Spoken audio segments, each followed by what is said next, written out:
Getúlio Vargas, um tiro no imperialismo. Getúlio Vargas, o único estadista brasileiro, esteve 19 anos no poder máximo no Brasil, como ditador ou presidente.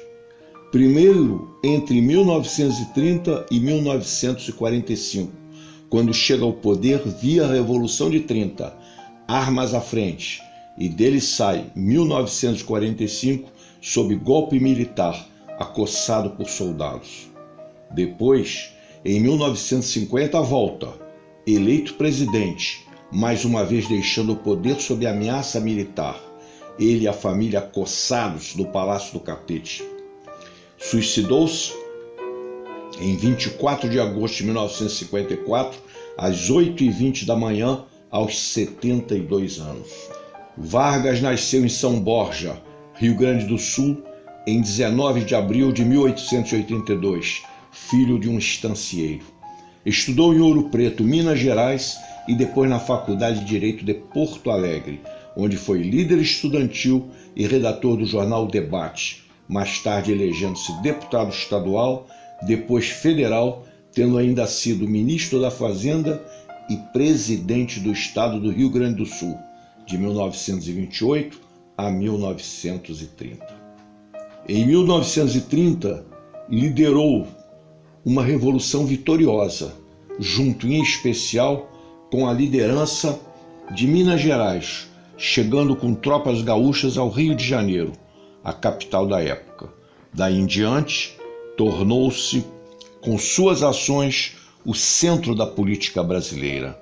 Em sua famosa Carta-Testamento, Vargas assinalou que, depois de decênios de domínio e expoliação dos grupos econômicos e financeiros internacionais, fiz-me chefe de uma revolução e venci. E acrescentou: não querem que o povo seja independente. Os lucros das empresas estrangeiras alcançavam até 500% ao ano. Nossos colaboradores, mestres, doutores, pós-doutores, professores, cidadãos comuns, atacarão essas questões, buscando aprender e tirarem lições, e esperamos trazendo algo positivo para nossos amigos e interessados. Getúlio Vargas, traidor, ditador, nacionalista ou estadista? Meus amigos, nós estamos hoje no nosso programa 22. E como nós já esclarecemos antes, uma vez por mês vamos fazer um programa especial. E hoje o nosso programa é Getúlio. Getúlio, traidor do povo brasileiro? Getúlio, nacionalista? Getúlio, um oportunista? Ou Getúlio, um estadista? As opiniões se dividem. Há muita divergência em relação a isso e nós vamos hoje tratar dessa questão. Vejam que Getúlio continua um tema totalmente atual. Nós sabemos que Getúlio é o assunto mais procurado hoje pelos estudantes e em que mais questões caem nas provas, né? Getúlio e o seu tempo, o que já atesta a importância dele. 24 de agosto, 65 anos sem Getúlio. Um homem polêmico, mas goste ou não goste de Getúlio, a sua história influencia e influenciará os rumos do Brasil. Então, hoje, nós estamos aqui falando um pouquinho de Getúlio, te levando coisas que você não sabia, ou que você sabia e não se lembra. Mas Getúlio, o homem conhecido como pai dos pobres. Então hoje, vamos relembrar um pouquinho. Irã, o que você tem para acrescentar para a gente? Bom, Getúlio Vargas realmente é uma figura complexa demais. E não dá para discutir a sua participação na história do Brasil sem que a gente o localize num determinado momento quando ele se torna o centro das decisões políticas no Brasil. E isso acontece justamente pós a eleição de 1930, quando se dá o golpe que ficou configurado como a Revolução de 30, né, liderada por ele, em que na realidade o que houve ali foi um rearranjo das oligarquias, um rearranjo de força das oligarquias, em que a oligarquia paulista ela perde considerável espaço político, não econômico, mas considerável espaço político, e ascende ao poder também uma oligarquia rural gaúcha, mas vem com ele também um projeto de industrialização e traz com ele uma pequena burguesia, como a literatura costuma designar, ou a camada média urbana, em especial os tenentes, né, do movimento tenentista, e que vão desenvolver um projeto, vão aplicar um projeto de mudança estrutural do país.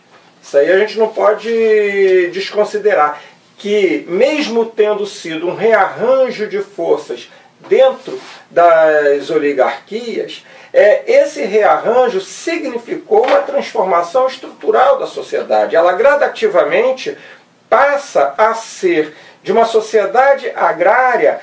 São lançados os primeiros passos para ela se transformar numa sociedade urbana e industrial. General Bolívar, o que o senhor tem a acrescentar?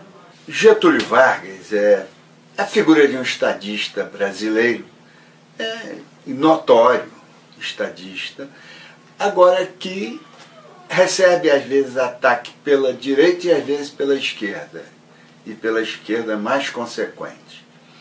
Mas acontece que ele emerge na realidade brasileira através de um golpe de Estado em 30, motivado pela perda na campanha para o candidato Júlio Prestes, que era o candidato de Washington Luiz de São Paulo, quando feria o acordo chamado da política café com leite, onde o café, representando São Paulo, quis fazer em sequência a Washington Luiz o presidente da República.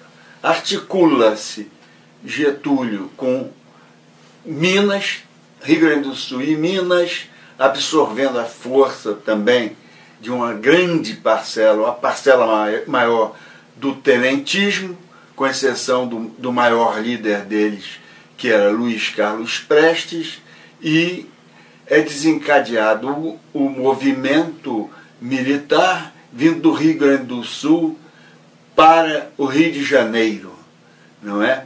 E Getúlio Vargas, como líder civil, assume o governo, preliminarmente um governo não muito autoritário, mas a partir de 37 estabelece o Estado Novo. Quem não aguenta o trote, não monte no burro. Um homem firme, de posições firmes. E você, Mauro?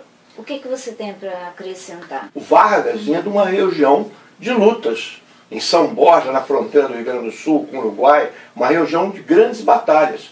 E ele também andou cursando escola militar, Vargas, quando novo. Então, tudo isso influencia as atitudes dele e a firmeza dele. Ele tinha, de alguma maneira, raízes nacionais em São Borja. Rio Grande do Sul, aquela terra simples, aquele povo, não é? E tudo isso vai se refletir talvez em atitudes futuras dele, pelo menos em algumas.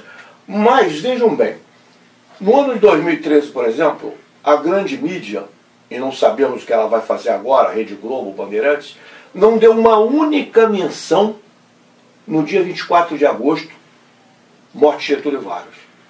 Nenhuma, ninguém da grande mídia. E a pergunta é por quê? E eu vou me reportar aqui, como não poderia falar tudo que gostaria, ao site nosso, caminhandojornal.com, onde tem artigos maiores sobre isso aqui. E eu vou colocar alguns aspectos. Getúlio Vargas, na verdade, com o seu suicídio, e eu acredito que foi suicídio, as versões da Virginia Lane não convencem, infelizmente, não convenceram ninguém, ele deu um tiro no imperialismo. Quer dizer, ele foi deposto pelo imperialismo, mas deu-lhe um tiro que permitiu impedir mudanças no Brasil durante algum tempo. Tancredo Neves fala em 1964, mas eu diria que, de certa maneira, aquele tiro chega a nossos dias. Vejam, e a pergunta é, por que essa grande mídia não divulga Getúlio? E por que, numa data importante, talvez o único estadista brasileiro, 24 de agosto, a grande mídia não comemora Getúlio? Não sabemos o que irá fazer agora, hoje, na data que está sendo exibido esse programa, é 24 de agosto. E a pergunta é, nós levantamos aqui algumas questões. Por que Getúlio Vargas morre pressionado por corporações transnacionais, chocando-se com os interesses delas, essas big mídias, culpando-as pelas desgraças nacionais em sua famosa Carta de Testamento? Mais uma frase de Getúlio, quando ele fala: eu desconfio de quem nunca me pediu nada. Geralmente as pessoas que sentam à mesa sem apetite são as que mais comem. Fica aí então para a gente pensar. Duda, o que você tem para nos dizer? Vários países, várias personalidades se envolveram a favor de Olga, a favor do Luiz Carlos Prestes, e para ele nada disso foi suficiente. Ele sabia que ela ia ser assassinada, ele é coautor do assassinato dela, ele deu ordem que o navio nem fosse parado, não parasse nem para abastecer, para que ela não tivesse a oportunidade de ser resgatada por ninguém. Getúlio, nacionalista, traidor, ditador, e chegamos aqui à conclusão. E que conclusão você chegou, Irã? Bom, a minha conclusão é de que Getúlio, dependendo da perspectiva, né, do ponto de vista, Getúlio é um traidor da classe popular, mas para a classe dominante, jamais, principalmente para o setor vinculado ao mercado interno, os industriais, os grandes comerciantes. Sem sombra de dúvida, é um estadista, agora, extremamente autoritário, era um ditador. Portanto, o seu viés democrático é uma dissimulação. Bolívar? Por conseguinte, esse é o jogo desse equilibrista político, que por vezes leva uns apertos de um lado e de outro. Estão tentando exterminar a legislação trabalhista construída por Getúlio Vargas, os direitos trabalhistas. Mas, em compensação, o que é o governo estabelecido no Brasil de hoje, senão o herdeiro do golpe de 64 e já o herdeiro mais adistante dos porões de Filinto Miller? E você, Mauro? Olha, eu acho que já foi falado aqui o principal. Eu acho que não há dúvida nenhuma que Getúlio foi um ditador, é evidente. Do prisma da classe popular, como bem foi falado aqui na mesa pelo Irã, ele sem dúvida foi um traidor do povo, na medida em que ele ajudou a amaciar as contradições sociais a serviço da grande burguesia, dos grandes grupos internacionais, etc. No conjunto, acho que ele foi nacionalista. Ele não traiu a nação em si, ajudou a manter a estrutura da nação. E de outro lado, eu acho que, em vista do que se vê na história do Brasil, foi o único estadista brasileiro, manobrando no meio de uma série de contradições. Agora, eu diria o seguinte, o que fica ressalvado também, que nós não destacamos bem, é a relação do Getúlio e dos militares. Porque, na verdade, quem esteve sempre atrás do Estado Novo e de Getúlio foram os militares. Alguns que viraram para um lado e por outro os tenentes, os generais, como ele disse em certa ocasião. Em 1930 eu fiz a revolução com os tenentes. Em 1937 com os generais. Tira o termo revolução, vamos dizer que ele fez aí golpes, intervenções militares. Então, isso aí deixa patente mais uma vez a vertente militar atrás de Getúlio também durante décadas no Brasil. A mesma vertente militar continua hoje aí. Ou seja, o esqueleto brasileiro, em tudo de positivo ou negativo, ou deteriorado ou inexistente, tem sido a estrutura militar e as forças militares. É algo a pensar, esse relacionamento da nação com os militares que até hoje parece não ter sido superado. E atrás de Getúlio sempre estiveram os militares. Você, Duda? São questões interessantes, né? Sobre estadista, eu vou preferir não dar a minha opinião. Mas traidor com certeza, né? Traiu o povo de maneira vil, de maneira dolorosa. Mesmo fazendo as CLTs, ele sempre traiu. E tudo que envolve Getúlio é muito simples. Ninguém que se afiniza tanto com Hitler e Mussolini pode ser um bom exemplo para nada, né? Getúlio Vargas, traidor, ditador, nacionalista ou estadista? Hoje nós estamos aqui mais uma vez na rodada final falando sobre a vida de Getúlio Vargas. E estamos recebendo aqui professor Lincoln Pena, professora Regina Duque e a professora Jane Castelo. Getúlio Vargas, estancieiro de formação positivista, esteve à frente do golpe de 1930, embora estancieiro, consolidador da industrialização no Brasil, a ferro e fogo, às vezes contra a esquerda, às vezes contra a direita, sempre se mantendo no poder, às vezes negociando com o imperialismo norte-americano, como entrou na guerra, e às vezes namorando com o nazifascismo. Um líder, né, que fez parte da nossa história e que deixou uma dúvida muito grande, que não só para mim, como acho que para muita gente, que é quanto à morte dele. Se foi assassinato ou suicídio? Essa pergunta ficou no ar até hoje. Bom, Getúlio Vargas é uma grande liderança, sem sombra de dúvida. Ele implementou mudanças estruturais, econômicas e na sociedade, que afetaram a sociedade de uma forma geral, como um todo.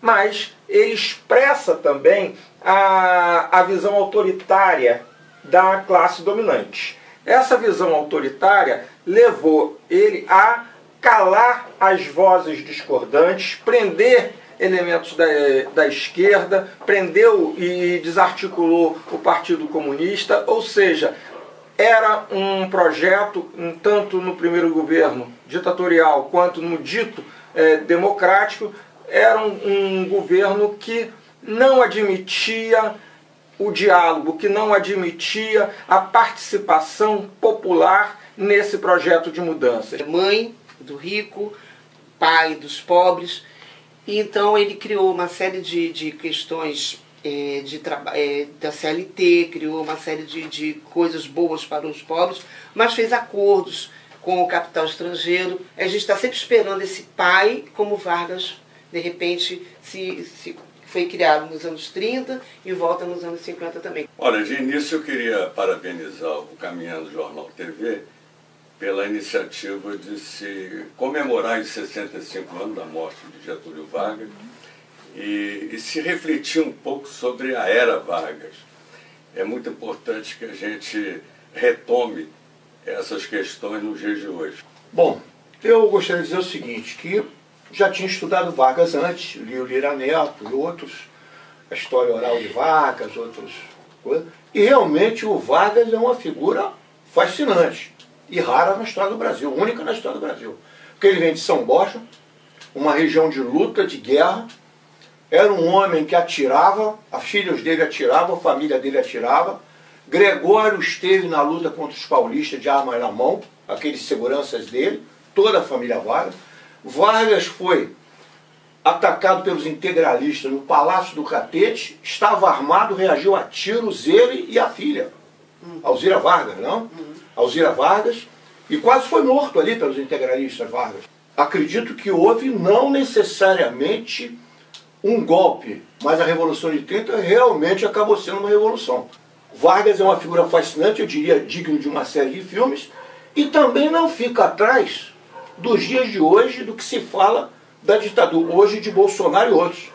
Então encerramos aqui a parte final de Getúlio Vargas, 65 anos sem Getúlio. E teremos um especial com o professor Lincoln, que é estudioso no assunto da República, e ele vai responder questões, dúvidas, levantamento da mesa.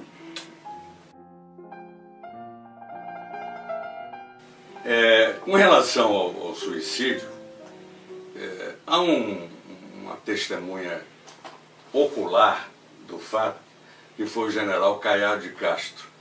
O general Caiado de Castro era o responsável pela casa militar do governo Getúlio Vargas e foi o único e o último a acompanhar os minutos ou segundos finais da vida de Getúlio. Era muito leal a Getúlio, foi ele que imediatamente convocou os filhos. É claro que essas especulações a respeito de um possível atentado, etc., são muito presentes, mas não resta a menor dúvida que houve suicídio. Aliás, Getúlio era um suicida. Ele tentou várias vezes e, inclusive, teria dito a pessoas muito próximas a ele a vontade de pôr fim à sua vida em função de determinados momentos da sua trajetória. A questão de ser ditador ou estadista, eu não vejo nenhuma contradição entre essas duas coisas. Você pode ser estadista e ser ditador, mas depende de que tipo de ditadura ele esteja exercendo. E nesse sentido, o Getúlio foi um estadista. Ele pensou num projeto nacional. O fato dele ser um legitimista e não um legalista explica essa última frase da sua vida, com relação à Constituição, né? Que, como toda virgem, precisa ser violada. No sentido de que o mais importante não é o dado legal, é a legitimidade ou a meritocracia de algum ato que atenda às necessidades populares. E, por fim, para não estender demais, a questão de 30, que até hoje é objeto de muita discussão, de muito debate, para mim foi um golpe progressista. Né? Você tem, historicamente, os golpes regressistas, aqueles que tendem normalmente a retroceder, a impedir mudanças significativas na sociedade, e você tem os golpes progressistas, aqueles como, por exemplo, a República, sem dúvida alguma, foi um golpe progressista. É claro que o Estado Novo, para deixar o Estado Novo para o final, foi uma ditadura, que foi uma ditadura altamente repressiva. É preciso também contextualizar, nós estávamos num período de ascensão nazifascista no mundo inteiro, aliás, não só do nazifascismo, de fortalecimento do Estado, até mesmo os Estados Unidos, país tradicionalmente liberal, conservador, adotou o New Deal, que foi uma política intervencionista. Né? Houve realmente um fortalecimento de todos os Estados nacionais. Aqui, por razões óbvias, a herança da Revolução Soviética exerceu um papel muito forte no fortalecimento do anticomunismo, que se estendeu não só pela sociedade civil, mas, sobretudo, nas Forças Armadas também, né, que cultivaram esse anticomunismo. Então, o Estado Novo tem essa ambiguidade. Como ambíguo era o Getúlio, filho de duas famílias litigantes, a dos Dornelles, Maragata, né, dos Maragatos, e a de Vargas, que era da facção mais unitarista, que defendia uma república unitária, que, aliás, Vargas implanta pela primeira vez no Brasil no Estado Novo, quando ele acaba com a federação, com o regime federalista, e cria um Estado Nacional unitário de modelo mais positivista francês do que o liberal federalismo norte-americano. Getúlio Vargas, eu com saudades varonil, há de ficar para sempre no coração do Brasil. Dorme teu sono tranquilo, dorme que a tua bandeira há de pairar altaneira, sempre no azul da amplidão, e as gotas que desce de sangue, teu povo amigo há de vê-las, brilhando junto às estrelas, no dia da redenção. Getúlio Vargas realmente foi muito importante para a Petrobras, porque foi ele que assinou a legislação que criou a companhia. Mas isso foi fruto do quê? Da luta popular, dos anarquistas, da grande esquerda, como comunistas, socialistas, trabalhistas, militares patriotas de verdade, que lutaram para essa empresa existir. Então ele ouviu a luta popular da campanha do petróleo nosso e cria a Petrobras. Mas infelizmente já cria com um presidente que era favorável a Shell. Sim, favorável a Shell e as petrolíferas estrangeiras. Mas nós estamos aí, existindo. Getúlio tinha esse de bom que depois de pressão popular, ele acabava cedendo a essa luta popular e acabava fazendo algo que propiciasse conforto, saúde à população brasileira. Vargas se equilibrou, conciliando sempre entre o império do capital e a pressão imperialista e o nacionalismo. Por de lá para cá, houve uma grande pressão do império, cursos no Panamá, pressão sobre todo o exército brasileiro, lições, adequação de estudos, tudo no sentido dos interesses do império do capital. Qual o conselho de Getúlio Vargas pouco antes de suicidar-se? Num dos documentos que deixou. Ele dizia o seguinte ao povo: não tendes armas nem tesouros, nem contais com influências ocultas que movem os grandes interesses. Para vencer os obstáculos e reduzir as resistências, é preciso unir-vos e organizar-vos. União e organização devem ter o vosso lema. O grande legado de Getúlio Vargas foi ousar construir um projeto nacional de desenvolvimento capitalista. Com isso, ele entra em conflito direto com o imperialismo norte-americano, com o grande capital internacional. Se nós compararmos com o governo atual de Jair Bolsonaro, perceberemos que é justamente o oposto.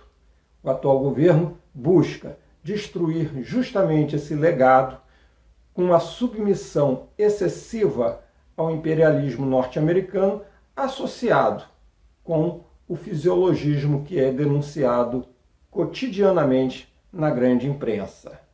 Então, Getúlio Vargas marcou a sua história e marcou a história do Brasil com um projeto de construção de um capitalismo nacional.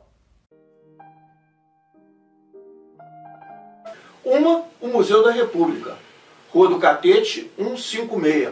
Tem uma série de salas de exposições e é um motivo de reflexão sobre a morte de Getúlio e a vida de Getúlio.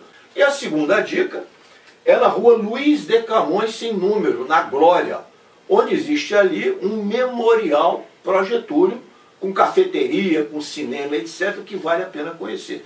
Porque esses homens já não temem a morte e têm de seguir lutando desde o lugar em que caem até que a vitória só esteja nas tuas mãos, embora estejam cansadas, pontuais, mortas, porque outras mãos vermelhas, quando as tuas caírem, plantarão pelo mundo os ossos dos heróis, para que a tua semente encha assim toda a terra. É do Canto a Stalingrado, de Pablo Neruda.